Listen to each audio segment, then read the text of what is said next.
What's up, everybody? It's Alex from Heavy New York, invading Columbus, Ohio for Sonic Temple, and today we are here with Black Coffee. Thank you all for being here. Hey, thank you for having us, man. Thanks so much, man. Yeah, it's so great to have you here. I saw quite the amount of T-shirts actually for you guys around here, so I was pretty stoked to get in on this interview. Thank you, man. Oh, and we're getting That's Nick. He did this thing and he got me. Nick. You looked right at it, you little bitch. Hey, let the man do his interview. Come on. Seriously, get off. That was so awesome. I'm not editing that out. I'm just letting you know. Please leave that. Yeah. Because our entire life is fucking with each other. Like we ruthlessly just all the time. You All gotta the have time. really thick skin. Exactly, especially in this industry. Oh yeah. But it's so awesome to have you guys here. Take One is your new record, and I Barely Know Her is the latest single of it. You just want to give a rundown on how the making of the record's been and everything thus far? Who wants to go first? I'll go. So basically, it's been great. We recorded it about a year ago. Well, it came out about a year ago. We recorded about a year and a half, a little bit less than that ago. Everything's recorded as raw as possible. Try to keep that lightning in the bottle feel, live feel at all times. So no click track, no pitch correction, no copy paste bullshit. Everything's just up front, good old rock and roll, just like you hear live.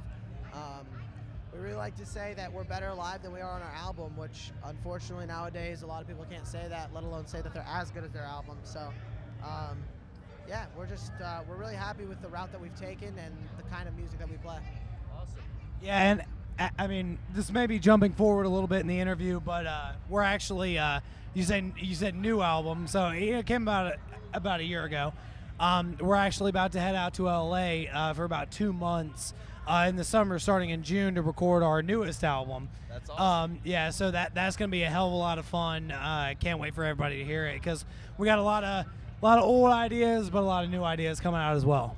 You know, you mentioned talking about the live presence and stuff, and I like asking bands this. When you are playing live, do you try to execute it exactly how they hear it on the album? Do you try to improvise a little bit and throw in some other stuff? Not even close, honestly. I wish that there was like a way I could explain it to you, but the songs never sound the same because we never play them the same. Because every time we play them, we feel differently, and you never know what you're gonna do during a certain section. You know, that there is no, hey, we're doing this 8 times and then repeat this. No, it's, hey man, here's what the song usually sounds like. Let's do something like this. It's a skeleton. You know, you should room to breathe. Play it for 10 minutes. Play it for 4 minutes. I don't know. Whatever happens. And the way that is, you know, we've all been playing with each other in different projects for years now. And so, you know, I've been playing with Justin since I was like 14. Eob's been playing with Nick since he was like 14. So there's a lot of really tight, you know, knit parts to the songs. So, you know, most of it's based off me. Sometimes we play songs louder, faster, you know, slower, whatever. But yeah, every time you hear a song live, it's different than the way you heard it the last time. Which is awesome. Now, you mentioned like your song starts off as a skeleton and everything. Do you start a song or even an album with like a preconceived idea, or do you kind of like to let things fall into place organically? I don't know about an album, but when it comes to songwriting, sometimes it's an idea, sometimes it's a lyric, sometimes it's a noise Justin made on his guitar, and sometimes it's a drum beat. It really depends on how it is. It's different every time. Sometimes it falls out of a tree, and sometimes you have to dig it up from the ground. It's always different. So it's honestly crazy. It's something amazing to be a part of, to bring like Tommy something that's just very rough and a skeleton and barely even a song, and Tommy will bring it to life, or vice versa. You know, it just depends on how we feel on that day. It's something magical. I mean, basically, one of the 4 of us comes to the room with a riff or a drum idea, and you know, the rest. It always happens the same way. One of the members just throws a wrench completely into the system. So, like, if Justin comes in with a riff, you know, him, Ehob, and Nick will be working on it, and then I'll just throw a wrench into it. Or if I come up with the drum part with Justin and Nick agrees with it, then Ehob will just throw something crazy into the mix, you know. So it's like we always, this band is very satisfying in the fact that we get to all speak, we all get to, you know, put our voices in, and every single song we write feels like it has our own trademark on it. You know, every song we play feels like I have my own trademark on it, and Justin feels like he has an, Ehob feels a Nick, and nobody's muzzled. There's no muzzle on this band, and honestly, as soon as you start asking how do we write this music? How does this even happen? Is when you start to fail, because I don't even want to know how it happens. You know what I mean? I'm just glad it does. The fact that there's no blueprint is the blueprint, you know. And then in terms of albums, the way we did Take One, I mean, that's our only album. We basically just had all these songs. We recorded them. We liked each of them individually, and then we just listened to them all in every single different combination that could possibly be had. And we like to listen to 70s music, 60s music, where like the whole album is a painting. And so we basically just sat there and picked out which song flowed into which, best. And so it was a lot of fun, but it's also very spontaneous, you know what I mean? Very in the moment. How do you know when a song is done? When Tommy does his ridiculous fill, that's usually when. Not the worst answer I've got. Sometimes Tommy won't do it, and I'll have to do like a scream or something, and Tommy will realize, hey, we should probably end it. The best answer I've ever gotten, it was just dead in the face, when I get the final mix back. That is also an answer. On the album, the way we know a song is done is when we're listening to it for the final take, and we're like, well, that's how we recorded on that day. When it's live, it's like more or less whenever I end it. Because sometimes I'll just drag shit on forever. Sometimes I cut it short, whatever. And I have 2 more questions for you guys, because you mentioned that, part of this band is fucking with each other, which I love. I love a band that has a great sense of humor. But from listening to you guys, I mean, you play a style of music where if you slightly botch a note, you're going to be able to tell. Like, you're not relying on distortion, Absolutely which I call sometimes like an overdrive or distortion. I always sometimes call the best smoke screen in music. Oh yeah, absolutely. Yeah. And so as I was saying, like, do you guys ever, with your sense of humor though, is there a serious moment that you guys have in writing the music, or that's just how you make it? I really feel like there's not. I mean, like we have such a relationship with each other that we fuck with each other on a constant basis. Yeah. So like sometimes I'll come in and I'll just do a drum beat where I'm trying to fuck with everybody, and everybody will be like, "Oh, that's a dope ass drum beat. Cool, I'll write a song to it. Fuck it. That's cool." And so yeah. No, we never ever take ourselves too seriously. Life isn't serious. Nothing is fucking serious. We're all gonna fucking die, so it doesn't matter. You know what I mean? Hey, Sweet Child O' Mine, which is one of the 5 S's of death, as I call it. I mean, that song. Guns N' Roses. Yeah. That solo started off as a joke. That intro. Exactly. And I know more about Guns N' Roses than I should, but Slash was fucking around, was trying to basically do a warm up. Axl was upstairs, heartbroken or some shit, and wrote lyrics, and that's that. You know what I mean? And that's to go back to the humor thing and the whole like you have to play seriously because the notes matter.